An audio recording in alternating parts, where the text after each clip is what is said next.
It started out with a simple phrase. You can't really go anywhere and not find someone that doesn't know what Star Wars is. I knew for sure that, oh my God, this is going to be like the biggest hit ever. And gave birth to a gaming dynasty. Star Wars, the original arcade game, at the time, it was like the coolest thing ever. Gamers are looking for something in their Star Wars game that kind of makes them feel the way they do when they see a Star Wars film. That tumbled down. The company lost its way. We were making way too many Star Wars games that, at the end of the day, sucked. And was rebuilt. I think the Star Wars brand is definitely stronger today than at any point in history. Icons presents the history of Star Wars games.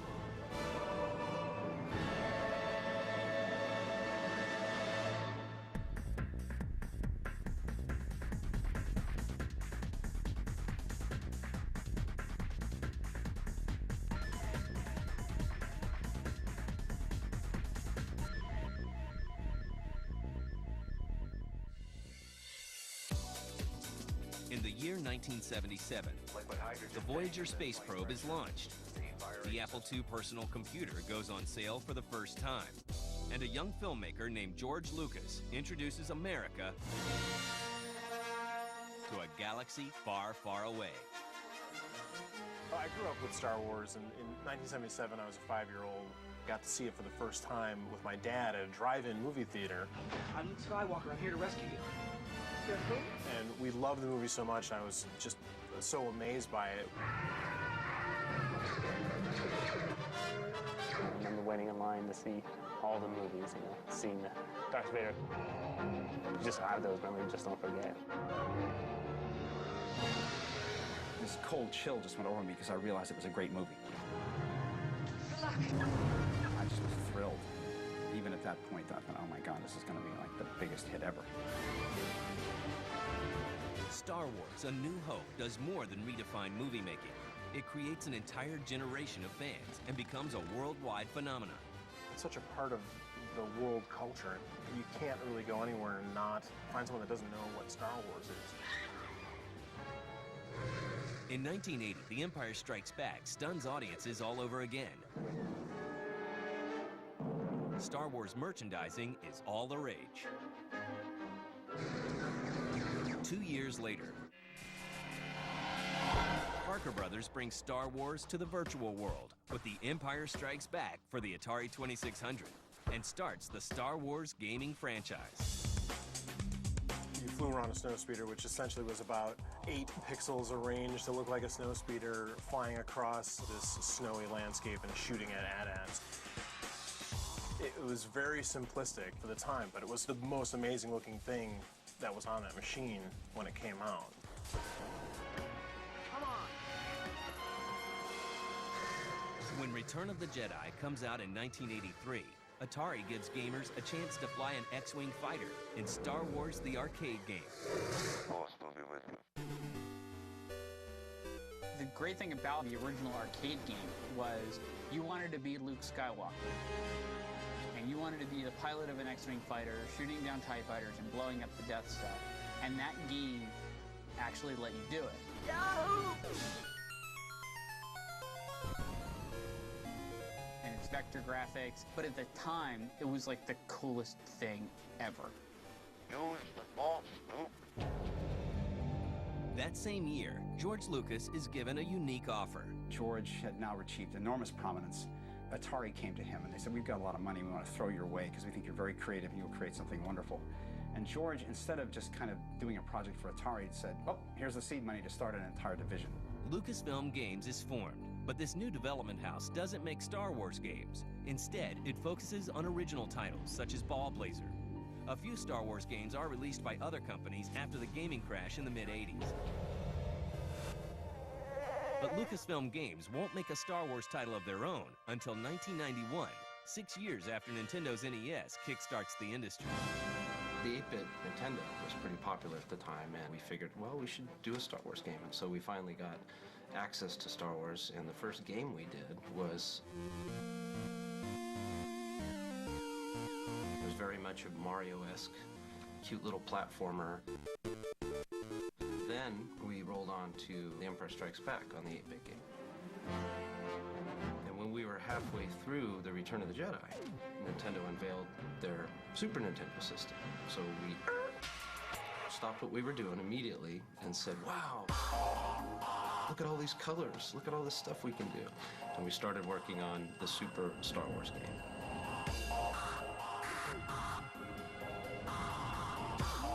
And then Super Empire Strikes Back was the next game we did. We spent a lot more attention on the lightsaber stuff. Return of the Jedi. We had to do Bikini Princess Leia because, you know, she was in the slave girl outfit and she got a beat-up Jabba the Hutt, which was pretty fun. The Super Star Wars lineup is a hit. And in 1992, Lucasfilm Games changes their name to LucasArts. Next, the empire that Lucas built will focus its talents on the PC and bring about an unforgettable era of Star Wars games. Hey, prepare the attack.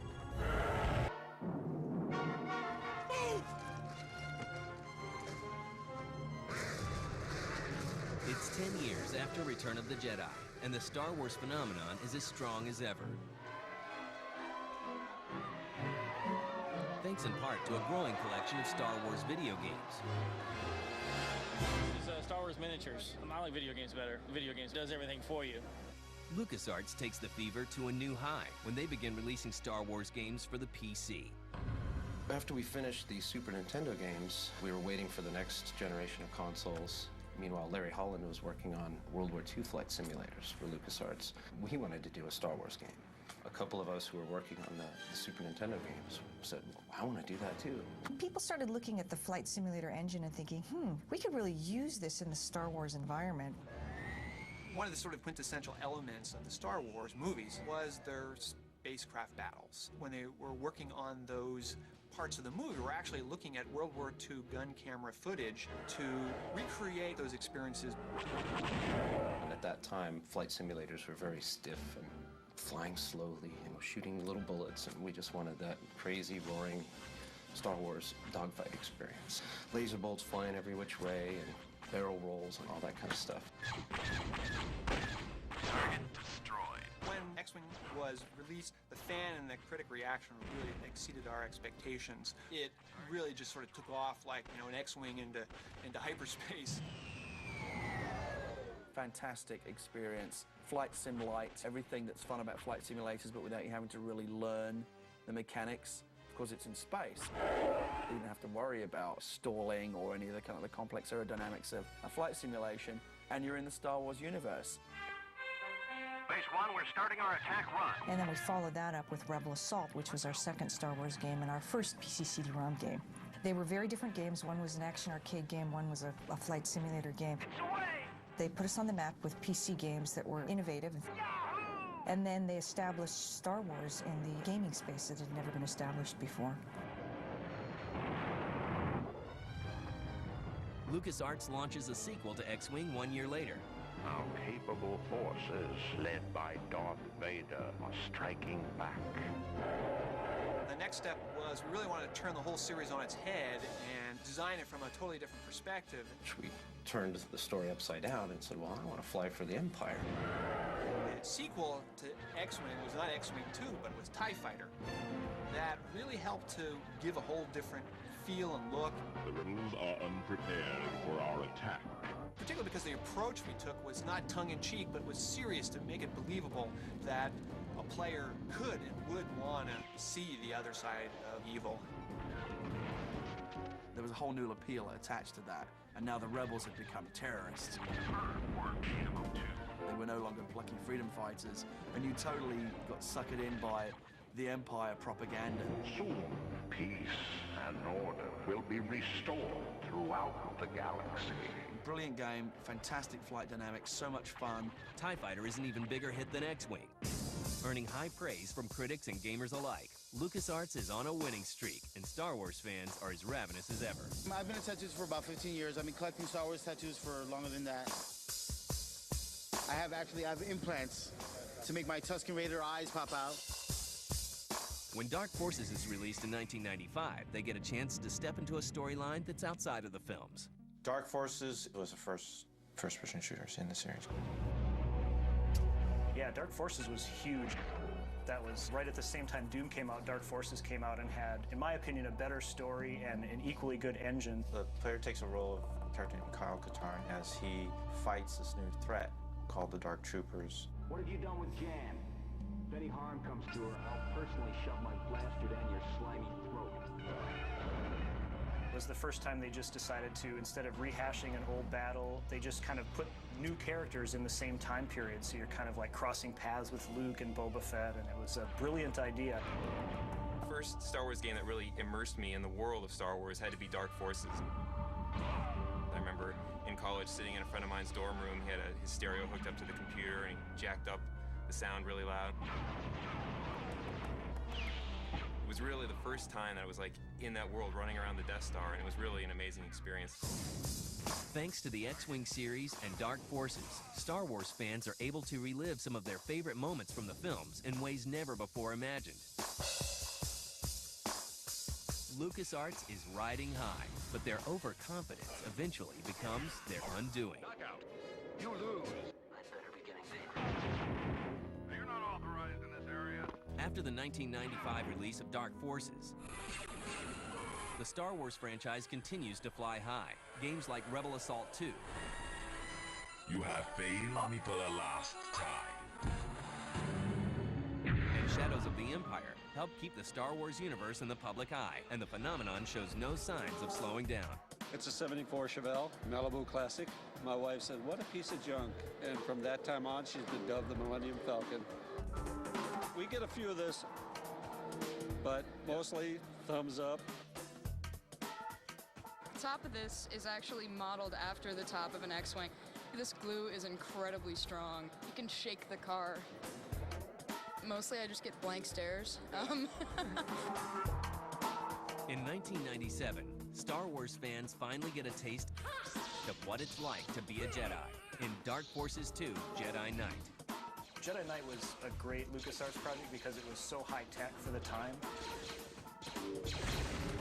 Finally pull out a lightsaber in Jedi Knight. People got to play a Jedi for the first time. Stormtroopers. In the first game, he was just kind of a pistol-shooting bounty hunter. This time we're like, let's give him a lightsaber. Use it well. Use it for good. Everyone really wants to play with a lightsaber. Jedi Knight is a massive success. Meanwhile, the X-Wing series continues with the release of X-Wing vs. TIE Fighter. After the TIE Fighter game came out in 1994, it was the debut and arrival of multiplayer gaming. Remember our mission goal. X-Wing vs. TIE Fighter was kind of the first step for LucasArts in going to the online multiplayer arena.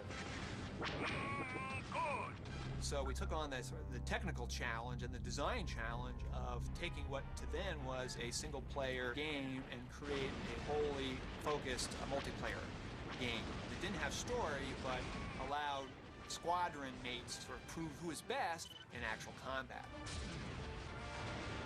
It seems that LucasArts can do no wrong when it comes to Star Wars games, but that soon changes. As LucasArts begins to put the Star Wars name on more and more games, the quality of their titles begins to wane. LucasArts has kind of a spotty history with Star Wars. You kind of feel like they've been trying to squeeze it dry a little too much. Games like Force Commander, Masters of Terras Kasi, and Star Wars Rebellion are critical flops. Perhaps there's been some mistake. The license is being used for everything from Star Wars chess Oh my. Oh, my head. to Star Wars Monopoly. The games begin to rely more on the Star Wars name instead of the Star Wars experience. It became very apparent that we were flooding the marketplace with mediocre games, and our consumers couldn't absorb them, nor were they happy with the quality level. And we had completely walked away from the heydays of the early 90s with our PC heritage. I think in many ways, Star Wars as a gaming franchise is kind of a victim of its own success. You lose. I shall be triumphant. Then it became almost like, let's find a genre, let's find a hit game, and how can we wrap a Star Wars wrapper around it? And this is how we ended up with the Star Wars real-time strategy games, the Star Wars turn-based strategy game, the Star Wars Yoda desktop adventures, which was just, I think, a particular low point in the insanity of the franchise. But in 1999, Star Wars fans find a new hope in the arrival of Star Wars Episode I, The Phantom Menace. LucasArts capitalizes on the prequel by releasing numerous games based on the film. Faithful fans and gamers alike are excited by this new era of Star Wars games, but they don't stay that way for long. I think towards the end of the 90s, the company lost its way. We were making way too many games, particularly way too many Star Wars games, that at the end of the day sucked. Mini-games, such as Obi-Wan, are huge letdowns, and the public begins to lose faith in LucasArts. It's kind of sad. But there are a few gems to be found in the clutter of lackluster Star Wars games. Rogue Squadron. That was kind of our dream project. We always wanted to try free flight, 360-degree freedom of movement, where you can fly anywhere, an action game, which still is very, very easy and accessible to the player. And that actually was Rogue Squadron. I copy. The Episode I pod racing game. Nobody ever thought you could do a Star Wars racing game. That seems a little weird. You got a really visceral sense of the speed, which was nice. I mean, you got to see kind of what it was like to be in these things that were going faster than you could imagine going in a car. This is faster than a car racing game. This is a lot of fun. As the new millennium gets underway, LucasArts realizes that they need to rework their Star Wars lineup. What we really need to do is put the Lucas back in LucasArts. The magic, the creativity, and the innovation. What we needed to do is go out with great games, but go out with fewer of them so that people can actually have the time and the money to enjoy them. Will LucasArts be able to bring about a new golden age of Star Wars games? Or is the franchise beyond redemption?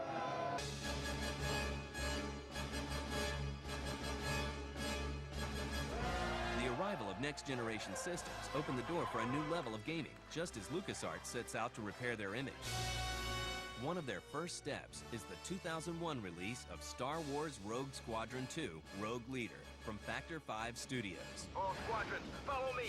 That wasn't really a deep, complex fight sim. Go down the street and pick up a controller and fly an X-Wing. When you played the Death Star attack mission, you actually felt like you were Luke going in on the attack run on the Death Star and blowing it up. We're building the Death Star. All the fans show up, take some foam core, build a piece of the Death Star. It's going to be 60 feet long. As Star Wars fans are wowed by the visuals and intense action of Rogue Leader, LucasArts releases two more hits, Jedi Academy and Jedi Outcast. Jedi Outcast allowed you to play as a Jedi. You really felt like you had control of what you were doing with the lightsaber and the Force powers. I think it was the best Jedi experience at the time. LucasArts is slowly but surely returning the Star Wars franchise to its former glory. And in 2003, they get a massive boost from BioWare with Star Wars Knights of the Old Republic. The Knights of the Republic games were set about 4,000 years before the movie. The dark side has wholly consumed me. So it gave us huge opportunity to completely have an open canvas for new storytelling and new Force powers, really exploit what role-playing is all about. Knights of the Old Republic is probably the best piece of Star Wars content in any medium in the last 10 years, including the movies. Won something like 45 Game of the Year awards. Now, Star Wars fans have a whole new Star Wars era to explore, and they love it. In 2003, LucasArts launches Star Wars Galaxies, and for the first time ever, fans can live in a virtual Star Wars universe. Star Wars Galaxies are our first foray into the massively multiplayer online game genre. We decided to set it in the classic Star Wars time frame because that's where the hardcore Star Wars fans' passion lies. But the most exciting thing is that this is the first opportunity for Star Wars fans to really live out Star Wars existences on their own. Despite the high level of anticipation Star Wars fans have for Galaxies, it's met with mixed reactions. Clear! Meanwhile, LucasArts continues to rebuild the Star Wars franchise with a collection of solid titles.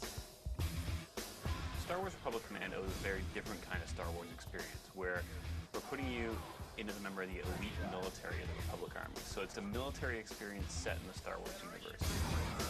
Star Wars Battlefront was a great project, a lot of work, but the game allowed the player to live all the great battles that you saw from all the movies. But so you're not necessarily the hero, but you actually get to run out there and feel like you're part of those great battles. The Episode 3 Revenge of the Sith game is the ultimate Jedi action experience. We're letting gamers play as Obi-Wan Kenobi and Anakin Skywalker. Come back to the light. It's too late. With the most fluid, intense, and cinematically accurate Jedi lightsaber combat we've ever done in a game. As the Star Wars prequels come to an end, LucasArts continues to reclaim their former glory. Not every game will be a hit, but the future looks bright.